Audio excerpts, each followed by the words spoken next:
Bonjour à toutes et à tous, j'espère que vous avez passé un bon début de semaine. Et aujourd'hui, nous allons poursuivre avec cette série d'études bibliques concernant la famille et la Bible. Les vérités que nous retrouvons dans la Bible et qui s'appliquent dans le foyer, pour le foyer et dans nos familles. Donc aujourd'hui, nous allons essayer de développer ce sujet de cette question qui vient très souvent dans une assemblée. Quand une personne vient au Seigneur, mais leur compagnon, leur conjoint ne vient pas au Seigneur. Et donc, comment les attirer au Seigneur, ou comme nous le disons couramment dans nos assemblées, comment les gagner au Seigneur, comment les amener au Seigneur pour qu'ils placent leur foi en Jésus-Christ.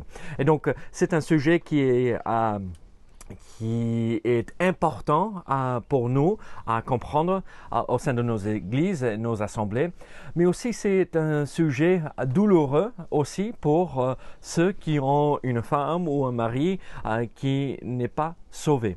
Et donc à nous qui sommes dans des foyers chrétiens, où le mari et la femme, l'époux et l'épouse est au Seigneur, à nous de prier pour nos frères et nos sœurs qui sont dans cette situation douloureuse parce que ce n'est pas facile pour eux de vivre cela.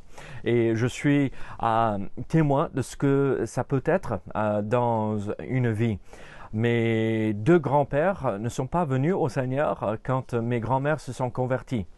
Mais par l'exemple qu'elles ont donné, ils sont petit à petit venus au Seigneur et se sont convertis. Et donc, grâce à cela, mes parents se sont convertis et moi aussi. Donc, c'est possible de surmonter cette épreuve et c'est possible de voir Dieu agir puissamment dans le cœur de nos conjoints afin de les amener à lui et de les sauver. Donc, prions pour nos frères et nos sœurs qui traversent ces moments difficiles. Mais avant d'aller plus loin, prions que le Seigneur nous aide à comprendre ce qu'il veut nous enseigner aujourd'hui et après nous allons regarder l'étude ensemble. Donc prions. Seigneur, merci pour ta parole. Seigneur, merci pour tout ce que tu es en train de nous enseigner à travers ces études que nous faisons ensemble.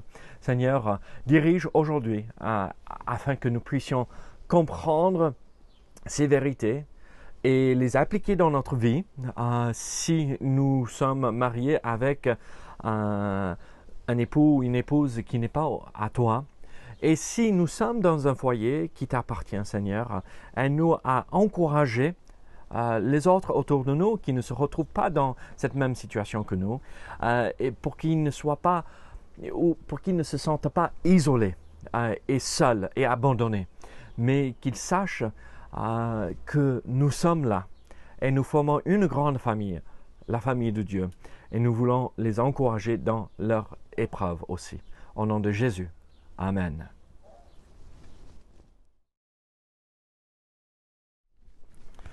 Je vous invite à ouvrir votre Bible à 1 Pierre chapitre 3 et nous allons lire les 9 premiers versets et après nous allons regarder le verset 12. Et donc nous allons essayer de comprendre les conseils que l'apôtre Pierre a donnés aux femmes qui étaient dans ces assemblées dispersées là, à laquelle il a écrit. Et donc, les encourager dans cette épreuve qu'elles traversaient. Donc, comprenez, avant que nous avancions plus loin dans cette étude, que oui, bien sûr, l'apôtre Pierre a parlé aux femmes des assemblées là. Mais les principes et les vérités que nous allons voir s'appliquent aux hommes comme aux femmes. Et donc, ce n'est pas juste pour les femmes. Les vérités que nous allons découvrir ensemble aujourd'hui sont bonnes pour tous. Et même si nous sommes mariés avec quelqu'un qui est au Seigneur, les vérités que nous allons voir, juste parce que l'autre personne dans le couple est au Seigneur, ne veut pas dire qu'on n'a pas besoin de mettre ceci en pratique. C'est bon pour les gens mariés, des célibataires, des gens fiancés qui vont se marier, des gens mariés avec des non-chrétiens ou des gens mariés avec des chrétiens. Donc les vérités sont pour nous tous. Mais particulièrement pour ceux qui se retrouvent dans une situation où ils sont mariés à un conjoint inconverti. Et donc, comment Dieu veut que nous fassions? Et c'est ça ce que nous allons découvrir ensemble. Donc, regardons 1 Pierre chapitre 3 et nous allons lire les premiers versets de ce chapitre. Femmes ou hommes, soyez de même soumises à vos maris. Donc, la femme soumise à son mari, le mari chef du foyer, mais pas étant macho ou non, je suis chef et il tape sur la table. Non, comme on avait déjà vu dans la première étude de cette série, ce n'est pas du tout ce que la Bible enseigne, c'est juste un ordre, chacun a son rôle que Dieu leur a confié. Et il faut bien un responsable. Et donc, oui, les deux sont égaux, l'homme et la femme, mais il faut un responsable dans la situation. Et donc, Dieu a confié cette tâche à l'homme. Ce n'est pas que les femmes ne sont pas capables d'accomplir ce rôle, mais au sein de la famille, c'est ce que Dieu a établi. Par contre, les hommes, dès que nous sortons du cadre familial, ça ne veut pas dire que les femmes toutes les femmes doivent être soumises à tous les hommes. Non, je ne m'attends pas à ce que ma voisine se soumette à moi. Ce n'est pas son rôle, ce n'est pas sa place et ce n'est pas à moi d'exiger quoi que ce soit. Et c'est là où les hommes ont déformé les choses. Non, c'est juste au sein du couple, il y a l'homme, le chef de la famille, c'est Dieu. L'homme est le chef avec sa femme à ses côtés et les deux forment ce couple, mais comme la Bible dit, soumise. Soumise dans le sens où, en discutant avec elle, ils vont arriver à une conclusion, une décision ensemble, et après à l'homme de mettre en pratique la décision et à la femme de suivre, pas en étant esclave, mais en respectant la décision qu'ils ont décidé ensemble et développé ensemble. Et parfois, les femmes, vous savez ce qui se passe quand l'homme prend une décision sans consulter son conjointe, sa conjointe, pardon, qu'est-ce qui se passe? On subit, n'est-ce pas? Et donc, c'est qui que Dieu va corriger dans cette situation? Mais bien sûr pas la femme. C'est pas elle qui est responsable de cette décision. Et en fait, il vaudrait mieux prendre un pas de recul, se baisser un tout petit peu pour que quand la main de Dieu vient taper l'homme, vous n'êtes pas pris avec lui. Donc, vous les hommes, écoutez vos épouses parce qu'elles ont beaucoup plus de sagesse spirituelle la plupart du temps que nous. Elles ont beaucoup plus de discernement spirituel, elles sont beaucoup plus sensibles spirituellement parlant la plupart du temps que nous les hommes.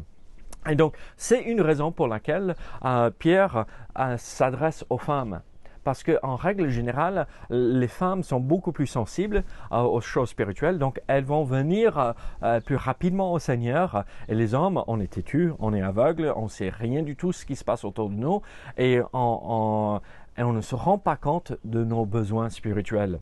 Et donc, c'est pourquoi, très souvent dans nos assemblées, il y a plus de femmes que d'hommes, parce que les femmes discernent et voient ce qui se passe. Et l'homme, il est aveugle. Et donc, à nous les hommes d'être sensibles comme nos épouses et écouter aussi nos épouses, parce qu'elles ont beaucoup de sagesse à partager avec nous. Elles ont beaucoup de discernement qui pourrait nous aider dans plein de domaines. Donc, reprenons avec ce passage. Femmes, soyez de même soumises à vos maris, afin que si quelques-uns n'obéissent point à la parole, ils soient gagnés sans parole par la conduite de leurs femmes, en voyant votre manière de vivre chaste et réservée. Ayez non cette parure extérieure qui consiste dans les cheveux tressés, les ornements d'or ou les habits qu'on revêt, mais la parure intérieure est cachée dans le cœur, la pureté incorruptible d'un esprit doux et paisible, qui est d'un grand prix devant Dieu. Ainsi se paraît autrefois les saintes femmes qui espéraient en Dieu, soumises à leur mari, comme Sarah, qui obéissait à Abraham et l'appelait son Seigneur. C'est d'elle que vous êtes devenues les filles en faisant ce qui est bien, sans vous laisser troubler par aucune crainte. Marie, Montrez à votre tour la sagesse dans vos rapports avec vos femmes. Comme vous avez un sexe plus faible, honorez-les comme devant aussi héritiers avec vous de la grâce de la vie. Qu'il en soit ainsi, afin que rien ne vienne faire obstacle à vos prières. Enfin, soyez tous animés de même pensée et de même sentiment, pleins d'amour fraternel, de compassion, d'humilité. Ne rendez point mal pour mal ou injure pour injure. Bénissez au contraire, car c'est à cela que vous avez été appelés, afin d'hériter la bénédiction. Regardez verset 12. Car les yeux du Seigneur sont sur les justes et ses oreilles sont attentives à leurs prières. Mais la face du Seigneur est contre ceux qui font le mal. Alors pour nous nous rendons compte que les choses sont très difficiles pour nos amis, nos frères et nos sœurs qui se retrouvent dans les assemblées quand leur conjoint n'est pas au Seigneur. Et donc la Bible parle de ce sujet et elle donne plusieurs principes dans ce passage qui pourraient aider cette personne qui est mariée avec un non-chrétien à les convaincre de la véracité du message de la parole de Dieu, à leur montrer un témoignage qui les attire au Seigneur au lieu de les éloigner. Malheureusement, très souvent, avec zèle et même trop de zèle, parfois, on essaye de forcer la personne en face de nous d'accepter le Seigneur Jésus-Christ comme sauveur. Et vous et moi, nous savons et nous nous rendons compte que nous ne pouvons pas forcer qui que ce soit. C'est à chaque personne de prendre une décision personnelle, de décider je veux vivre pour le Seigneur ou non. Mais comment les attirer? Comment leur donner envie de venir au Seigneur? C'est ça la grande question. Et c'est ce que nous allons voir ici dans ce passage. Et donc, nous comprenons que Dieu veut que nous soyons des témoins exceptionnels, extraordinaires dans nos couples, dans notre couple.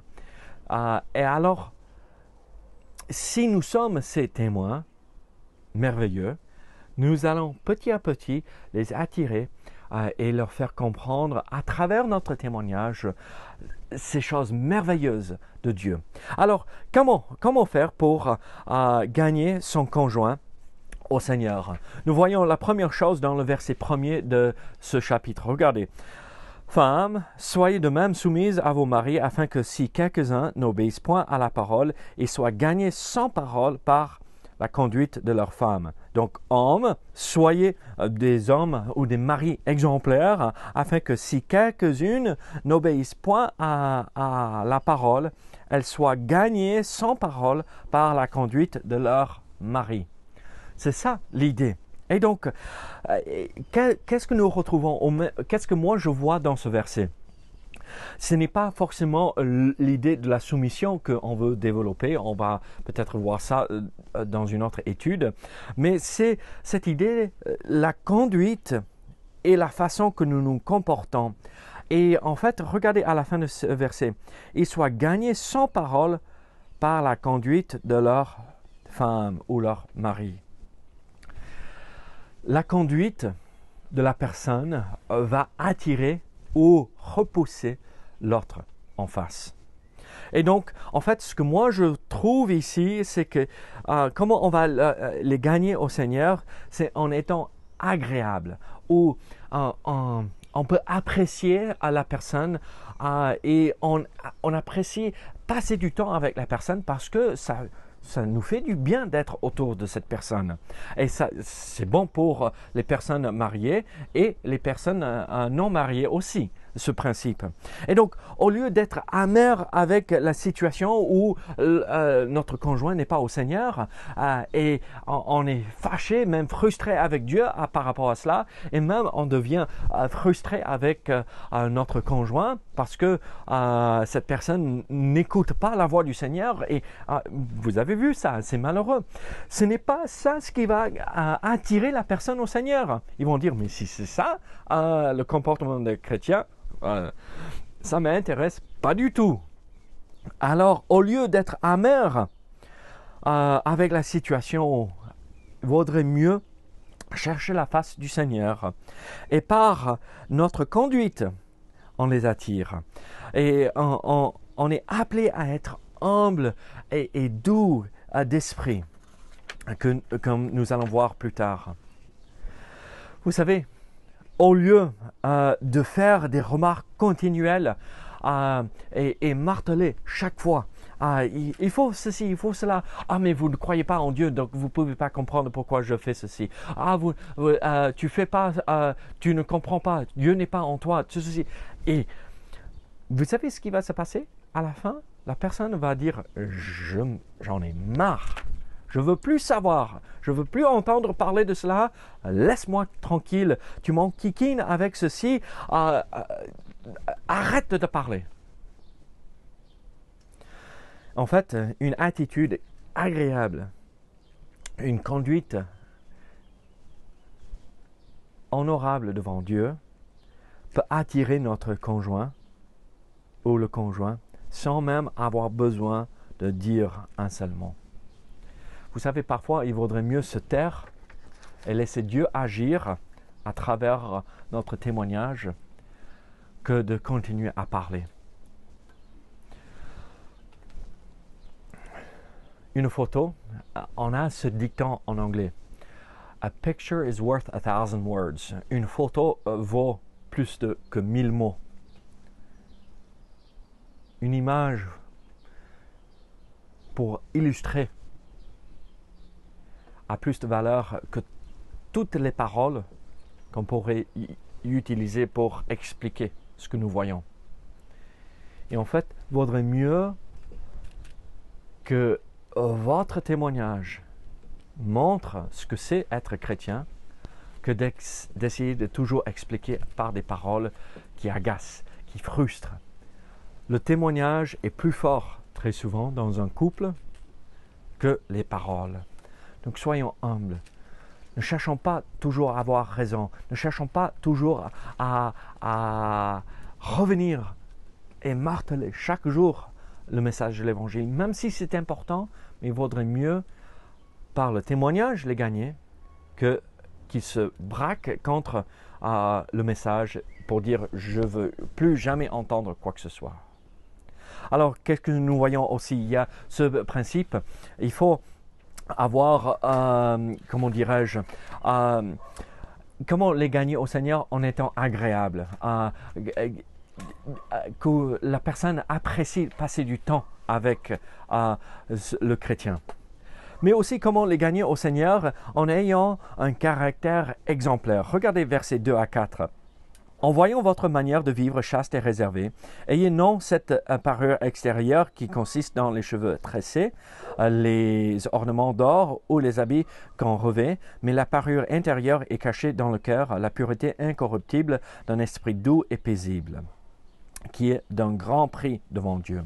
Alors, qu'est-ce que nous voyons ici? Comment les gagner au Seigneur en ayant un caractère exemplaire. Regardez, aujourd'hui, de plus en plus, nous mettons l'accent sur ce que nous voyons. Nous vivons dans une société où l'accent est mis sur ce qui est vu et tout ce qui nous entoure. Mais ce qui est plus important, c'est le cœur, ce qui est à l'intérieur. Ces versets-là n'enseignent pas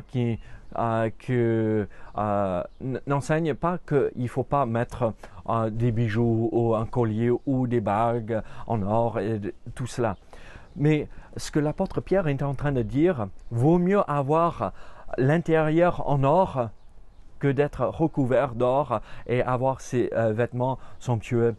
Vaut mieux avoir le cœur enrobé de ces choses spirituelles et merveilleuses et de beauté que de croire que ou d'avoir cette façade que dès qu'on gratte un tout petit peu, on voit que c'est pourri derrière. Quand je faisais mes études, je travaillais dans le bâtiment pour payer pour mes études. Et j'habitais dans le sud des US où il fait très humide et il pleut tout le temps. Et beaucoup de nos maisons sont en bois. Et donc, ce qui se passait très souvent, c'est que après 20 ans, le bois a commencé à pourrir et il fallait tout remplacer. Et donc, malheureusement, très souvent, ce qui se passait, c'est que des personnes qui n'avaient pas forcément une certaine connaissance des travaux qu'il fallait faire, ils repassaient une couche de peinture, mais pas la bonne peinture. Ou ils repassaient de la lasure, mais pas de la lasure comme il fallait, ou pas régulièrement. Et donc, ils attendaient trop longtemps, 2, 3, 4, 5 ans, et pendant ce temps, le bois a pompé l'eau et l'humidité, et ça a commencé à pourrir au cœur du bois, dans le cœur du bois, et donc il repassait la peinture ou de la lasure et quelque chose, et de l'extérieur, c'était bon, c'était bien. Mais derrière, on pouvait même passer et juste passer le doigt, et on pouvait faire entrer le doigt parce que tout était pourri en profondeur.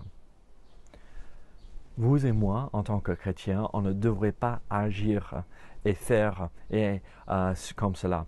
Et ne pas être, comment dirais-je, caractérisé par une belle façade, mais ce qui est derrière, ça vaut rien.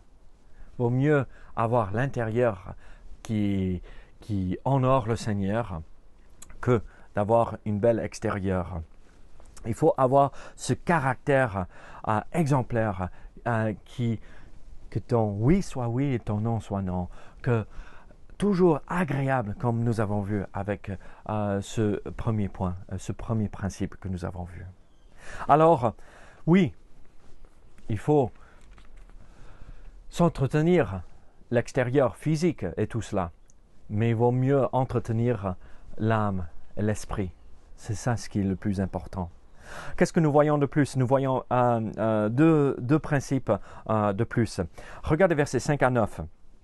Ainsi se paraient autrefois les saintes femmes qui espéraient en Dieu, soumises à leur mari comme Sarah, qui obéissait à Abraham et l'appelait son Seigneur. Ne déformez pas ce que ce verset est en train de dire. Elle l'appelait son Seigneur dans le sens où devant ceux qui étaient là, parce qu'Abraham avait beaucoup de serviteurs, donc elle disait oui devant les autres. Mais quand ils étaient juste les deux, il y avait, j'imagine, Abraham. Vous croyez qu'elle l'appelait Abraham quand ils étaient chez eux tout seuls en train de se promener main dans la main à côté de la rivière? J'imagine peut-être elle appelait Abe ou quelque chose, comme on dit et comme on fait en anglais. Mais regardez, il y avait une vraie relation entre Abraham et Sarah.